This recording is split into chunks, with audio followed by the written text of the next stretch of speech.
அஸ்ஸலாமு அலைக்கும் வரஹ்மத்துல்லாஹி வபரகாத்துஹு. குர்ஆனிய சிந்தனை ஜுஸு அம்ம தஃப்சீரிலிருந்து சூரா அல் பையினா தொடர். ரசூலும் மினல்லாஹி யத்லூ சுஹுஃபம் முத்தஹ்ஹரா ஃபீஹா குதுபுன் கையிமா. பரிசுத்தமான ஏடுகளை ஓதி காட்டட்டும். அல்லாஹ்விடமிருந்து வரும் தூதரே அந்த ஆதாரமாகும்.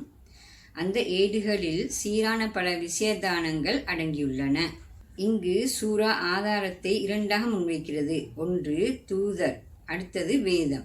அதாவது மேற்சொன்ன உலக நிலையின் காரணமாகவே முஹம்மது ஸல்லல்லாஹு அலைஹி வஸல்லம் அவர்கள் தூதராக அனுப்பப்படுகிறார்கள். அவரோடு அல் குர்ஆன் என்ற உயர்ந்த நூலும் மனிதர்கள் முன்னே வைக்கப்படுகிறது. இரண்டுமே மிக தெளிவான ஆதாரங்களாகின்றன.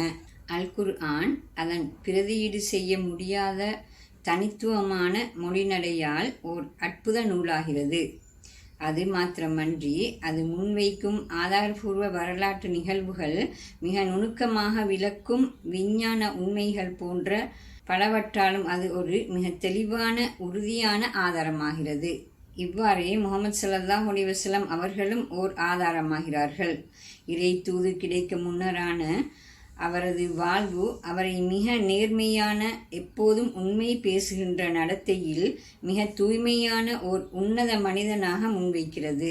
தூதுக்கு பின்னரான அவரது வாழ்வும் மிக தூய்மையாக அமைந்திருந்தது. தூது மிக பெரும் வெற்றிகளை கண்டபோதும் அவர் மிக எளிமையானவராக, மக்களோடு மக்களாக, ஆட்சியாளன் அரசன் என்ற எண்ணம் கொஞ்சமேனும் கொள்ளாதவராக வாழ்ந்தார். இவ்வாறு முஹம்மது ஸல்லல்லாஹு அலைஹி வஸல்லம் அவர்களின் வாழ்க்கையை வாசிப்பவர், நான் இறை தூதர் என்று அவர் பொய்யாகச் சொன்னார் என்று ஒருபோதும் நம்ப மாட்டார். இப்போது இந்த வசனங்களில் வரும் சில பிரயோகங்களை விளக்கிக் கொள்ளலும் முக்கியம் என கருதுகிறோம். வசனத்தில் வரும் சுஹுஃப் என்ற சொல்லையே ஏடுகள் என மொழிபெயர்த்துள்ளோம். சுஹுஃப் சஹீஃபா என்ற சொல்லின் பன்மையாகும். இது எழுத பாவிக்கப்படும் தாள்களை குறிக்கிறது. அந்நாளில் அவை தோல், பேரீச்ச மரங்கள் போன்றவற்றின் பட்டைகள் என்பவற்றால் ஆகியிருந்தது. தூதர் ஏடுகளை ஓதுகிறார் என கூறியமை இறக்கப்படும் அல் குர்ஆன் எழுதி பாதுகாக்கப்படும் என்ற கருத்தை உணர்த்துகிறது. பரிசுத்தமான என அந்த ஏடுகள் வர்ணிக்கப்பட்டுள்ளமே அதன் கருத்து தூய்மையை விளக்கும் நோக்கிலாகும். பிழைகள், தவறுகள், வழிகேடுகள் என்பவையற்று மிக தூய்மையான வழிகாட்டல்களை அவை முன்வைக்கின்றன என்ற பொருளை அப்பிரயோகம் கொடுக்கிறது. குத்துப் என 3ஆம் வசனத்தில் வரும் பிரயோகத்தையே விஷயதானங்கள் என மொழிபெயர்த்துள்ளோம். இது கிதாப் என்ற சொல்லின் பன்மையாகும். இச்சொல் தலைப்பு விஷயதானம் என்ற கருத்தில் பாவிக்கப்படுகிறது. அல் குர்ஆனின் பகுதிகளுக்கும் சூறாக்களுக்கும் இச்சொல்லை பிரயோகிக்கலாம். அல் குர்ஆன் வாழ்க்கையில் பல்வேறு பகுதிகள் பற்றி பேசுகின்றது. அவ்வனைத்து பகுதிகளுக்கும் வழிகாட்டுகிறது.